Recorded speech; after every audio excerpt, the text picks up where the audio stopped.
നമസ്കാരം. Micro finance തട്ടിപ്പ് കേസിൽ വെള്ളാപ്പള്ളി നടേശനെതിരായ കുറ്റപത്രം തന്റെ പിതാവായ വി.എസ്. അച്യുതാനന്ദൻ വർഷങ്ങൾക്ക് മുമ്പ് ആരംഭിച്ച വിട്ടുവീഴ്ചയില്ലാത്ത നിയമ പോരാട്ടത്തിന്റെ വലിയ വിജയമാണെന്നാണ് വി.എ. അരുൺകുമാർ പറയുന്നത്.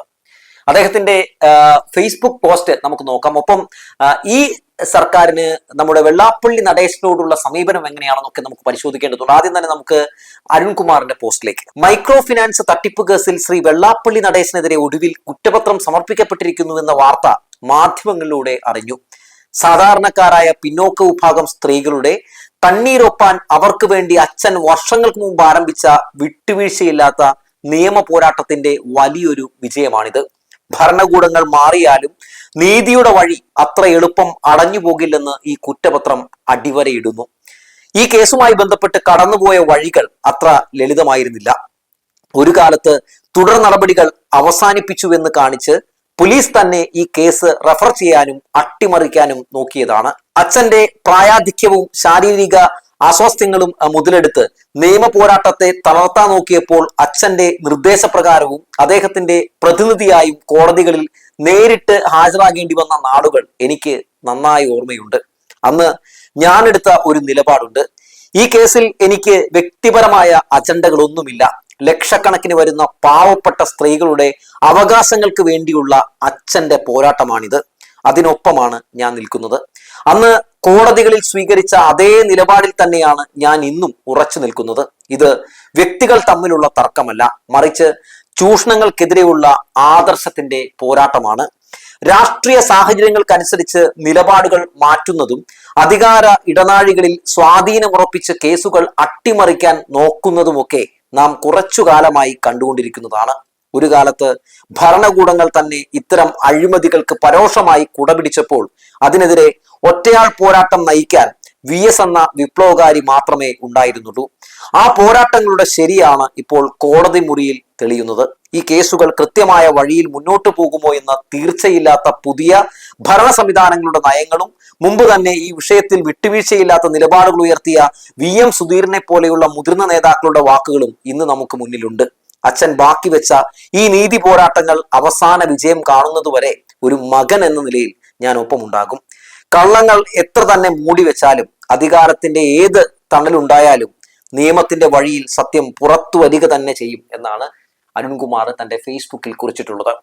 മൈക്രോ ഫിനാൻസ് തട്ടിപ്പ് കേസിൽ SNDP യോഗം ജനറൽ സെക്രട്ടറി വെള്ളാപ്പള്ളി നടേശനെതിരായ ആദ്യ കുറ്റപത്രം തയ്യാറായതോടെ മൂട്ടിൽ തീ പിടിച്ച അവസ്ഥയിലാണ് വെള്ളാപ്പള്ളി നടേശൻ ഫാൻസ് അസോസിയേഷനും വെള്ളാപ്പള്ളി നടേശനെ രക്ഷിക്കാൻ വേണ്ടി ഇറങ്ങി തിരിച്ച് നടക്കുന്ന പല ആളുകളും എന്നുള്ളത് ഒരു പച്ചയായിട്ടുള്ള യാഥാർത്ഥ്യമാണ്.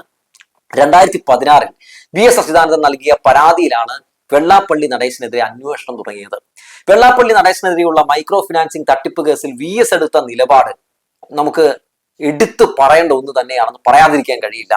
പ്രതിപക്ഷ നേതാവായിരുന്ന സമയത്ത് വി.എസ്. അച്യുതാനന്ദൻ നൽകിയ ഈ പരാതിയിലാണ് വിജിലൻസും ക്രൈംബ്രാഞ്ചും SNDP യോഗം ജനറൽ സെക്രട്ടറി വെള്ളാപ്പള്ളി നടേശൻ ഉൾപ്പെടെയുള്ളവർക്കെതിരെ അന്വേഷണം ആരംഭിച്ചതെന്നതാണ്. കേരള സംസ്ഥാന പിന്നോക്ക വിഭാഗ വികസന കോർപ്പറേഷനിൽ നിന്നും മറ്റു ബാങ്കുകളിൽ നിന്നും കുറഞ്ഞ പലിശയ്ക്ക് കുടുംബശ്രീ മാതൃകയിൽ പാവപ്പെട്ട സ്ത്രീകളുടെ സ്വയം സഹായക സംഘങ്ങൾക്ക് വിതരണം ചെയ്യാനായി SNDP യോഗം വായ്പ എടുത്തിരുന്നു. എന്നാൽ ഈ തുക വ്യാജ പേരുകളിലും വ്യാജ മേൽവിലാസങ്ങളിലുമായി എടുത്തിട്ട് തിരിമറി നടത്തി ഉയർന്ന പലിശയ്ക്ക് നൽകി കോടികളുടെ സാമ്പത്തിക തട്ടിപ്പും ഗൂഢാലോചനയും നടത്തിയെന്നാണ് വി.എസ്. അച്യുതാനന്ദൻ ആരോപിച്ചത്. അതുമായി ബന്ധപ്പെട്ട് അദ്ദേഹം ഒരുപാട് തെളിവുകളും ആ കാലഘട്ടത്തിലൊക്കെ പുറത്തുവിട്ടതായിട്ട് ഞാൻ ഇപ്പോഴും ഓർക്കുന്നുണ്ട്. അന്ന് ആ സമയത്ത് ഞാൻ ട്രിവാൻഡ്രത്ത് ഒരു ചാനലിലായിരുന്നു വർക്ക് ചെയ്തുകൊണ്ടിരുന്നത്. ആ സമയത്ത് പല വാർത്താ സമ്മേളനങ്ങളിലും ഒക്കെ ഈ മൈക്രോ ഫിനാൻസ് തട്ടിപ്പുമായി ബന്ധപ്പെട്ടുകൊണ്ട് അച്യുതാനന്ദൻ പുറത്തേക്ക് വിട്ട തെളിവുകളൊക്കെ ഞാൻ നേരിട്ട് അന്നൊക്കെ കണ്ടിട്ടുള്ളതാണ്. സ്വാഭാവികമായും അന്ന് അദ്ദേഹം നടത്തിയ പോരാട്ടം ഇപ്പോഴും ഓർക്കുമ്പോൾ ഒരു വല്ലാത്ത ഒരു അദ്ദേഹത്തെ കുറിച്ചൊരു അഭിമാനവും ഒപ്പം ഒരു വലിയ സന്തോഷവും ഒക്കെ തോന്നുന്നുണ്ട്. ഈ വ്യാജ പദ്ധതിയിലൂടെ ഏകദേശം 15 കോടിയോളം രൂപയുടെ അഴിമതിയും പൊതുപണത്തിന്റെ നഷ്ടവും ഒക്കെ ഉണ്ടായതായി വി.എസ്. ചൂണ്ടിക്കാട്ടിയിരുന്നു അന്ന്. വെള്ളാപ്പള്ളി നടേശൻ, SNDP യോഗം പ്രസിഡന്റ് M.N. സോമൻ, അതുപോലെ തന്നെ മൈക്രോ ഫൈനാൻസ് ചീഫ് കോർഡിനേറ്റർ ആയിരുന്ന പരേതനായിട്ടുള്ള K.K. മഹേശൻ, കൂടാതെ പിന്നോക്ക വികസന കോർപ്പറേഷനിലെ ചില ഉദ്യോഗസ്ഥർ എന്നിവർ ഉൾപ്പെടെയാണ് ഈ കേസിലെ പ്രതിപട്ടികയിൽ ഉള്ളതെന്നുള്ള കാര്യം ഒന്ന് ഓർമ്മപ്പെടുത്തുകയാണ്. SNDP യോഗം കാണിച്ചുകുളങ്ങര യൂണിയൻ സെക്രട്ടറിയും മൈക്രോ ഫൈനാൻസ് കോർഡിനേറ്ററുമായ കെ മഹേശൻ മൈക്രോ ഫൈനാൻസ് കേസിൽ പോലീസ് അന്വേഷണം നടത്തുന്നതിനിടെയാണ്, ആ കേസ് ഇങ്ങനെ തുടരുന്നതിനിടയിലാണ് 2020 ജൂണിൽ യൂണിയൻ ഓഫീസിൽ തൂങ്ങി മരിച്ച നിലയിൽ ഇദ്ദേഹത്തെ കണ്ടെത്തുന്നത്. 32 പേജുള്ള ആത്മഹത്യാ കുറിപ്പിൽ അദ്ദേഹം പറഞ്ഞിട്ടുള്ള കാര്യങ്ങൾ ഏറെ ഗൗരവകരമായിട്ടുള്ള കാര്യം തന്നെയാണ്. തന്നെ ബലിയാടാക്കി കേസിൽ നിന്ന് രക്ഷപ്പെടാൻ വെള്ളാപ്പള്ളി ശ്രമിക്കുന്നുവെന്ന് മഹേശൻ അതിൽ എഴുതി വെച്ചിട്ടുണ്ടായിരുന്നു. സംഭവത്തിൽ കോടതി നിർദ്ദേശപ്രകാരം വെള്ളാപ്പള്ളി നടേശനെയും മാനേജർ അശോകൻ, തുഷാർ വെള്ളാപ്പള്ളി എന്നിവരെയും ഒക്കെ പ്രതിയാക്കിയിരുന്നു. കെ മഹേശന്റെ ഭാര്യ നടത്തിയ വെള്ളാപ്പള്ളിക്കെതിരെയുള്ള വെളിപ്പെടുത്തൽ നമ്മൾ കേട്ട് കഴിഞ്ഞു ഇതിനോടകം തന്നെ. അതായത് അവരെ ഭീഷണിപ്പെടുത്തുകയാണെന്നും ഇപ്പോഴും മഹേശന്റെ മരണത്തിന് ശേഷവും ഉഷയെ അടക്കമുള്ള ആളുകളെ വേട്ടയാടിക്കൊണ്ടിരിക്കുകയാണെന്നും ഒക്കെ അവർ പറഞ്ഞ കാഴ്ചയൊക്കെ നമ്മൾ കണ്ടു. വളരെ ഗൗരവമുള്ള കുറ്റങ്ങൾ ചൂണ്ടിക്കാണിച്ചായിരുന്നു വെള്ളാപ്പള്ളി നടേശൻ ഉൾപ്പെടെയുള്ള 3 പ്രതികൾക്കെതിരെ ആത്മഹത്യാ പ്രേരണ കുറ്റം ചുമത്തി മാരാരിക്കുളം പോലീസ് FIR അന്ന് രജിസ്റ്റർ ചെയ്തു. 1 മുതൽ 3 വരെ പ്രതികളായ വെള്ളാപ്പള്ളി നടേശൻ, KL അശോകൻ, തുഷാർ വെള്ളാപ്പള്ളി നടേശൻ എന്നിവർ നടത്തിയ അഴിമതിയും നിയമവിരുദ്ധ പ്രവർത്തനങ്ങൾ പുറത്തു വരുമെന്ന ഭയം നിമിത്തം മഹേശനെ പ്രതിയാക്കാൻ പ്രതികൾ ഗൂഢാലോചന നടത്തി മാനസിക സമ്മർദ്ദത്തിൽ ആക്കിയെന്നാണ് FIR-ൽ നമുക്ക് കാണാൻ സാധിക്കുന്നത്. രാഷ്ട്രീയ സ്വാധീനം ഉപയോഗിച്ച് 1-ാം പ്രതിയായിട്ടുള്ള വെള്ളാപ്പള്ളി നടേശൻ വിശ്വസ്തനായിരുന്ന കെ മഹേശനെ ക്രൈംബ്രാഞ്ച് രജിസ്റ്റർ ചെയ്തിട്ടുള്ള മൈക്രോ ഫിനാൻസ് കേസുകളിൽ പ്രതിയാക്കി തുടർച്ചയായി ചോദ്യം ചെയ്യിപ്പിച്ച് മാനസിക സമ്മർദ്ദം ഉണ്ടാക്കിയെന്നും FIR-ൽ പറയുന്നുണ്ട്. ഈ നിലയിൽ 2020 ജൂൺ 8 മുതൽ 2020 ജൂൺ 24 വരെ മഹേശനെ നിരന്തരം കടുത്ത മാനസിക സംഘർഷത്തിലാക്കി ആത്മഹത്യാ പ്രേരണ നൽകിയെന്നും FIR-ൽ പറയുന്നുണ്ട്. 2020 ജൂൺ 24-ന് കണിച്ചുകുളങ്ങരയിലുള്ള SNDP യൂണിയൻ ഓഫീസിൽ വെച്ച് മഹേശൻ ആത്മഹത്യ ചെയ്യുന്നതിന് പ്രതികൾ മനസ്സാലെ പ്രവർത്തിച്ചുവെന്നും FIR-ൽ പരാമർശമുണ്ട്. UDF സർക്കാരിന്റെ കാലത്ത് പക്ഷേ വെള്ളാപ്പള്ളി നടേശനും തുഷാർ വെള്ളാപ്പള്ളിയും ഒക്കെ വളരെ ഹാപ്പിയാണ്. അത് എന്തുകൊണ്ടാണെന്ന് നിങ്ങൾക്ക് അറിയാമല്ലോ.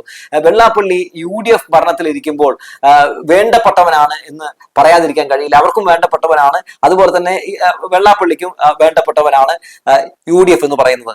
മതവിദ്വേഷം പ്രചരിപ്പിച്ച ആളായി വെള്ളാപ്പള്ളി നടേശനെ വിശേഷിപ്പിച്ചവരാണ് ഭരണം ലഭിച്ചപ്പോൾ അനുഗ്രഹം വാങ്ങാൻ വരി നിൽക്കുന്നത് എന്നുള്ള കാര്യം ഞാനൊന്ന് ഓർമ്മപ്പെടുത്തുകയാണ്. അപ്പൊ പിന്നെ സ്വാഭാവികമായും ഈ സമയത്ത് ഈ സർക്കാരിന് വെള്ളാപ്പള്ളിയോടുള്ള സമീപനം എത്രത്തോളമാണെന്ന് പറയേണ്ട കാര്യമില്ലല്ലോ. സതീശന്റെ അടുത്ത് പോലും വെള്ളാപ്പള്ളി നടേശൻ ഇങ്ങനെ പറഞ്ഞിരുന്നില്ല എന്ന് ചോദിച്ചപ്പോൾ അതൊക്കെ തെരഞ്ഞെടുപ്പ് സമയത്ത് അല്ലേ എന്നായിരുന്നു മറുചോദ്യം. അപ്പൊ സ്വാഭാവികമായും അദ്ദേഹത്തിന്റെ ഒക്കെ നിലപാട് എന്തായിരിക്കുമെന്ന് നമുക്ക് ഊഹിക്കാവുന്നതേ ഉള്ളൂ. മാത്രവുമല്ല, മന്ത്രി ബിന്ദു കൃഷ്ണയെ അടക്കം അവിടെ പോയി അനുഗ്രഹം മേടിച്ചതും വെള്ളാപ്പള്ളി CPM-ന്റെ ആളാണെന്ന് പറഞ്ഞ് സോഷ്യൽ മീഡിയയിൽ ഓടിയിട്ട് നടന്ന കോൺഗ്രസ് സൈബർ കൂട്ടങ്ങൾ ബിന്ദുവിനെതിരെ നടത്തിയ സൈബർ ആക്രമണങ്ങളും ഒക്കെ നമ്മൾ ഇതിനോടകം തന്നെ കണ്ടു കഴിഞ്ഞു. എന്നിട്ടും നമ്മുടെ ബിന്ദു ചേച്ചി വെള്ളാപ്പള്ളിയെ ഒരു കുറ്റവും പറഞ്ഞില്ല കേട്ടോ. പോരാളി വാസുമാർ ചമ്മിപ്പോയി ഗുയിസ്. കൂടാതെ NDAയുടെ ഭാഗമായ BDJS-ന് നേതൃത്വം നൽകുന്ന തുഷാർ വെള്ളാപ്പള്ളി മുഖ്യമന്ത്രിയുടെ വീട്ടിലെത്തി അഭിവാദ്യം അർപ്പിക്കുന്നു, ബൊക്ക കൊടുക്കുന്നു, അത് കൊടുക്കുന്നു, ഇത് കൊടുക്കുന്നു, അതൊക്കെ നമ്മൾ കണ്ടു. മാത്രമല്ല, ആഭ്യന്തര വകുപ്പ് മന്ത്രി കൂടിയായിട്ടുള്ള രമേശ് ചെന്നിത്തല തുഷാറിന്റെ വീട് സന്ദർശിച്ച് റീൽസ് എടുക്കുന്നു. അങ്ങനെ നിലപാടുകളുടെ രാസകുമാരന്മാരുടെ യൂട്ടൺ അടികൾ നമ്മൾ ഇങ്ങനെ കണ്ടുകൊണ്ടിരിക്കുകയാണ്. ആരാണ് ഈ പറയുന്ന തുഷാർ വെള്ളാപ്പള്ളിയും വെള്ളാപ്പള്ളി നടേശനും? ഒരു കേസിലെ പ്രതിയാണ്. ആ പ്രതികളുമായിട്ടാണ് ഇവരൊക്കെ സമ്പർക്കം നടത്തുന്നത്. എന്തായാലും സംഭവിച്ചു തന്നിരിക്കുന്നു. എന്തായാലും ഒരു കാര്യം വ്യക്തമാണ് കേട്ടോ, വെള്ളാപ്പള്ളി സഖാക്കൾക്കൊപ്പമല്ല, സംഘത്തിനൊപ്പമാണ്. ഈ സംഘം എന്ന് പറയുമ്പോൾ ഈ താമര കൈക്കൊപ്പമാണെന്ന് പറയാതിരിക്കാൻ കഴിയില്ല. എന്തായാലും ഈ മൈക്രോ ഫൈനാൻസ് കേസ്, ആ കേസുമായി ബന്ധപ്പെട്ടുകൊണ്ട് അതിന്റെ തുടരന്വേഷണങ്ങളും മറ്റുള്ള കാര്യങ്ങളൊക്കെ ദ്രുതഗതിയിൽ തന്നെ നീങ്ങേണ്ടതുണ്ട്. ഈ സർക്കാരിന്റെ കാലഘട്ടത്തിൽ നീതി ലഭിക്കുമോ എന്നറിയില്ല. പക്ഷേ എന്തായാലും ഇത്തരം ഒരു വലിയൊരു തട്ടിപ്പ് പുറം ലോകത്തെത്തിച്ച് ആ കേസിന് വേണ്ടി ഇങ്ങനെ ഇപ്പോഴും നിലയുറച്ച് തന്നെ നിൽക്കുന്ന VS-ന്റെ മകനും ഒരു വിക്സലോട്ട് കൊടുത്തുകൊണ്ട് നിർത്തട്ടെ.